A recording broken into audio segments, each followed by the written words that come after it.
आहेत कोकणामध्ये. माझा मित्र आहे तिथे काही सुंदर गोष्टी बघण्यासाठी स्ट्रगल करावा लागतो लाईफमध्ये.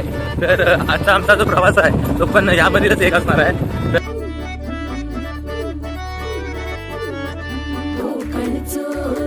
छोटासा रोड आहे आणि ही आहे कोकणातली सुंदर परी. गणपतीची स्वारी आला धादिस मामाच्या घरी.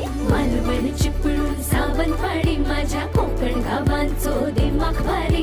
दिसते भारी गणपतीची स्वारी माझ्या कोकण